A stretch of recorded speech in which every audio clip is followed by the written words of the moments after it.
I threw a birthday party for my 10-year-old son, and I invited my whole family. No one showed up. A week later, my mother sent out an invite for my niece's Sweet 16, $2,000 per person. Venmo me, she wrote. Not even a single word about missing my son's day. So I sent her $1 with a message. Congratulations. Then I changed the locks and blocked their numbers. 2 days later, the police knocked on my door. My name's Ryan, 34 years old, single dad. I work in IT. I fix networks and troubleshoot people's messes for a living. I'm the kind of guy who tracks every expense down to the cent, who knows which store restocks apple juice on Wednesdays and which one discounts milk on Fridays. My son Eli is 10. He's obsessed with Lego, refuses to eat mushrooms, and swears I'm a magician because I can untangle headphone wires without yelling. We live in a small rented house with a narrow backyard and a half-rusted grill I rescued from the sidewalk. My family lives just 20 minutes away. I used to think that meant we were close. Turns out, distance isn't measured in miles. The morning of Eli's birthday started simple. Blue streamers, a Costco sheet cake that read Level 10 unlocked in Minecraft font. I rented one of those inflatable soccer goals and borrowed folding chairs from my neighbor. 6 of his classmates came. The air smelled like sunscreen, pizza, and summer. I kept checking my phone. Mom had said, "We'll be there." Wouldn't miss it. My sister Jenna promised to bring party favors. My brother Mark said he'd stop by after the gym. I lined up tiny water bottles on the porch rail, taped a trash bag to the fence so the yard wouldn't look like a dump. Every 20 minutes, I checked the family group chat.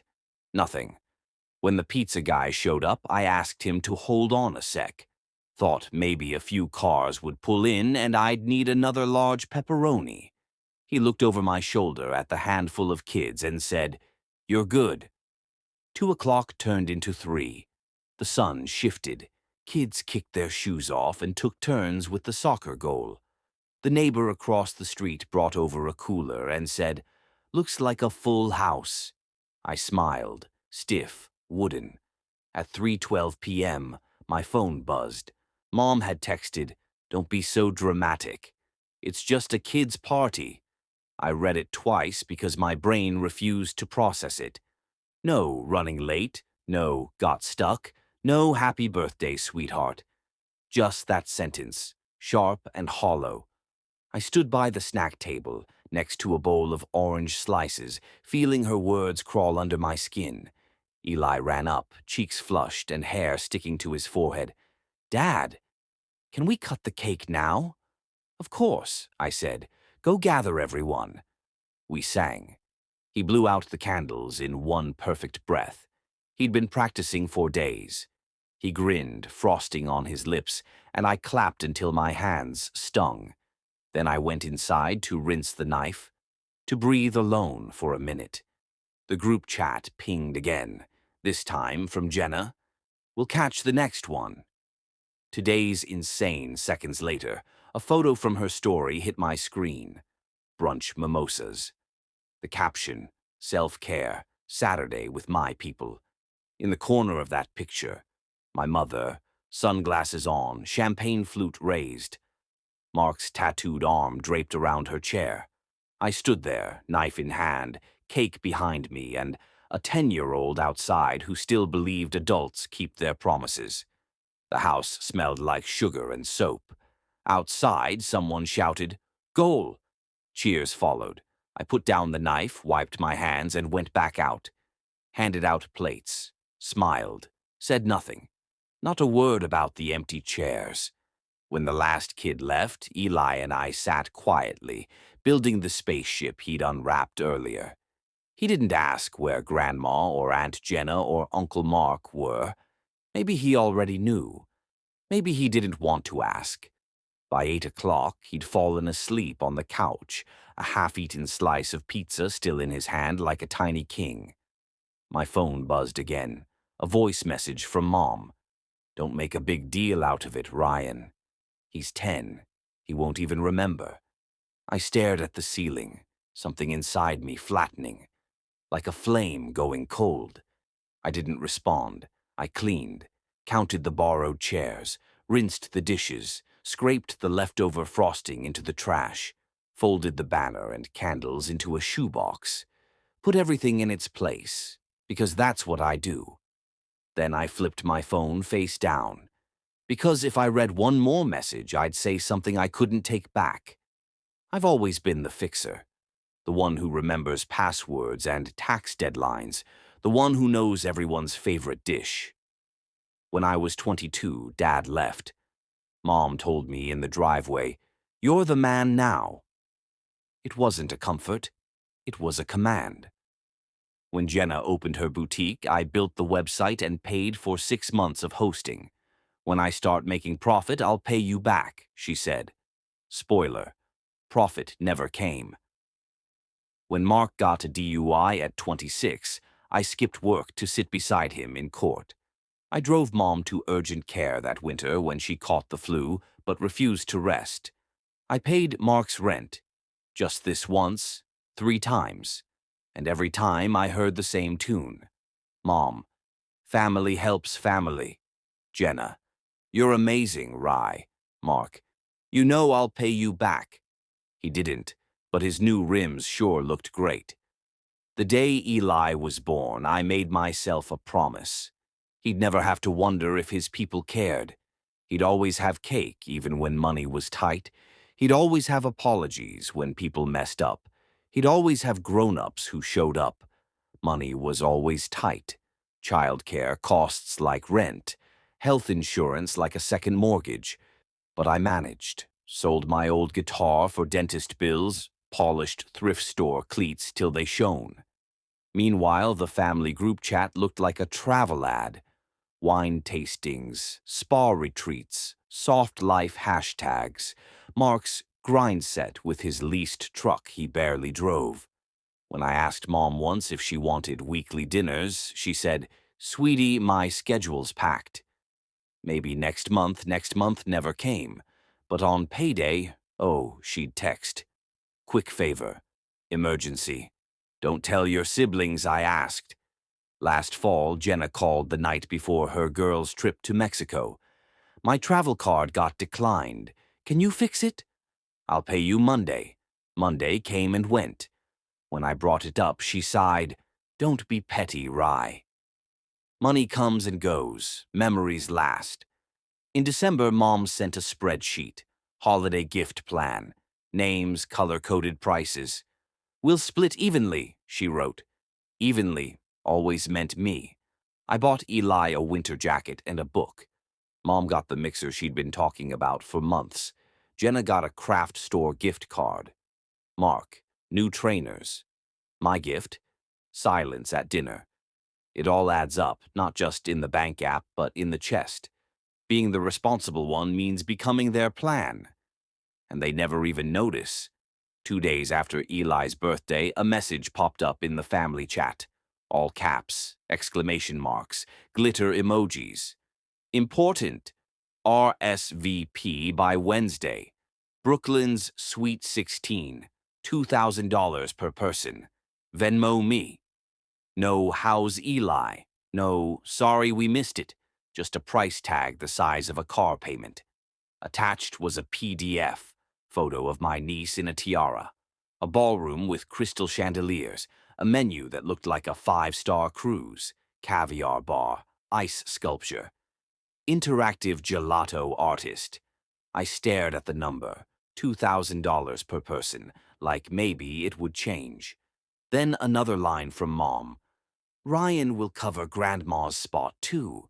She's on a fixed income." There it was again. My name, automatically attached to the bill. 5 minutes later, Jenna chimed in. "We're all in, obviously. Brooklyn deserves premium.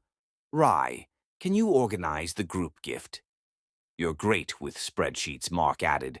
"Yo, open bar." Totally worth it. You got me and Jess covered, right? I set my coffee down, feeling it burn anyway. I typed number, then deleted it. Not because I didn't mean it, but because I knew with them, words only hit if they're tied to something heavy. I opened the PDF again, and there it was at the bottom. Gold sponsors, Ryan Matthews, in honor of family. They'd used my full name, my LinkedIn photo, without asking. My stomach turned. I scrolled back to check old messages. No apology, just the brunch picture, and that "just a kid's party" voice note. A new text arrived. Mom, I told the venue you'll handle the deposit. You're the most responsible deposit for a teenager's party that cost more than my car. Assigned to me like a chore. I picked up my phone, thought about calling her, then put it down. Didn't trust my voice to stay calm. That evening, while Eli did homework, I made 2 columns on paper. Left, things I pay for. Right, things they expect. Soccer fees, mine. Court costs for Mark, mine. Website hosting, mine. Costco cake, mine. $2,000 party, theirs. Deposit, theirs. It's just a kid's party, theirs. I looked at the list until the ink dried. Next morning, Mom texted, "Ryan, you're being quiet. Don't be difficult. Brooklyn's only 16 once." That was it, the moment the warmth froze over. Not fire, ice, clear, sharp, final. I grabbed my keys, noticed my old brass house key. Mom had a copy. Jenna borrowed it last month, never returned it. I stared at that key and realized my boundaries were made of soft metal too. That afternoon, I drove to the hardware store. Then, at 1:17 p.m., right when they all love to post, I dropped my own message in the family chat. A photo of my backyard from Saturday. The banner still hanging. The empty chairs. The cake box half cut. Caption, "This was Eli's party. You said you'd come." I waited. Replies came fast. "Jenna, why are you posting that here?" Text me, Mom. "Don't guilt trip us. We have lives. Mark one bro, kids don't care. Chill." So I posted screenshots. Mom's, "We'll be there." Jenna's, "I'll bring favors." Then their brunch photo, "My people." Facts don't need commentary. Silence. Then Mom, "Enough. We're focusing on the Sweet 16 now. Send the deposit." "Be an adult," I typed slowly. "I am being an adult. I'm being Eli's dad." Pause. Jenna replied, "Don't make everything about your kid." I stared until the words blurred. Then I wrote, "You didn't come to your own nephew's birthday. A week later, you sent me a $2,000 invoice. You used my name without consent. You called me difficult when I didn't answer fast enough. Here's my answer. No." Then I opened Venmo, sent Mom $1. Message, "Congratulations." That was it. $1, one word. Then I changed the locks. Took 10 minutes. When that deadbolt clicked, something in my chest did too. A quiet, satisfying click. I blocked their numbers, not forever, just long enough to protect the peace. Because I knew what was coming. The guilt, the manipulation, the "you're tearing the family apart." At dinner, Eli asked for more broccoli and told me a joke about a banana in a library. He didn't know his dad had just ended a whole chapter. He didn't need to. He just needed a dad who didn't flinch. By 8 o'clock, the messages had stopped, except one last one before the block. "Mom, you'll regret this. Don't forget who raised you." I set the phone face down and took out the trash. The next day, Jenna posted a countdown for the Sweet 16. 10 days left. Glittering letters. Gold sponsors. "We see you." My name still glowing underneath. I emailed the venue directly. "Remove my name from all materials immediately." I never authorized sponsorship attached screenshots and payment proof, or lack thereof. CC Ed the manager. Then sent the same email from a new address they didn't recognize, so they'd actually read it. That night, I slept deep, the kind of sleep that doesn't wait for footsteps. 2 mornings later, at 7:40 a.m., a knock on my door. Firm. 2 police officers. Morning, sir, responding to a call. Family concern. My stomach sank. Leo, still in PJs, watching cartoons. Someone reported threats, the tall officer said. Also mentioned missing property. Claimed you were unstable 3 birds with 1 stone. Make me sound dangerous. Accuse me of theft. Use my kid as leverage. Come in, I said. The house was spotless. Eli waved from the couch, cereal bowl in hand. The officers glanced around. Mind if we talk in the kitchen? I nodded. This is about my family, I said. They didn't show up for my son's birthday. They asked me to pay thousands for another kid's party. I said no. I changed my locks. They didn't like that answer. The tall one smirked. Yeah, that tracks. I handed him my phone, screenshots, Venmo, the sponsor list, the email trail. He nodded slowly. Any weapons here? Only butter knives. And Lego swords. He cracked a smile. Any custody issues? No. His mom's not in the picture. He's safe with me. The shorter officer peeked at Eli. You good, buddy? Eli nodded. Yep. Property? The other officer asked, glancing at notes. What property? I asked. He read, Caller stated you're withholding a family heirloom necklace. I almost laughed. The only necklaces here are macaroni art. Then I realized they meant the old house key. I handed it over. If this helps, take it. The tall officer sighed. We see this a lot. Family gets used to your help. You stop giving, they panic. They call us. We check, make sure nobody's in danger, then write a report that says, no danger. That'd be great, I said, shoulders dropping. Want to document anything on your end? Yes. I showed them the venue email, my written refusal. I want it recorded that they used my name for financial commitments, without consent. Smart, he said. Keep every receipt. Paper trails save peace. They gave me a card and left. I stood in the doorway, feeling like I'd finally broken a fever. 10 minutes later, my inbox pinged. The venue manager. We've removed your name from all materials. Apologies for the misunderstanding. One clean cut. At noon, my aunt, Mom's older sister, the only sane one, texted from an unknown number. I heard what happened. I'm sorry. They're furious. Jen is screaming about her ruined vision. Your mother says you embarrassed her. For what it's worth. You did the right thing. I didn't do anything, I replied. I just stopped doing everything. She sent a sad smile emoji. The only one that's ever made sense.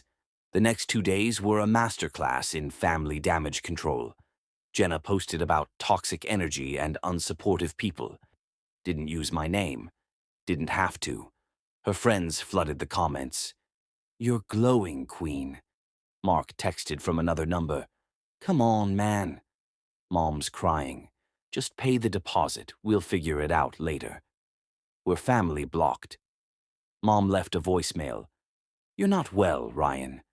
Family doesn't behave like this. You embarrassed us. The police.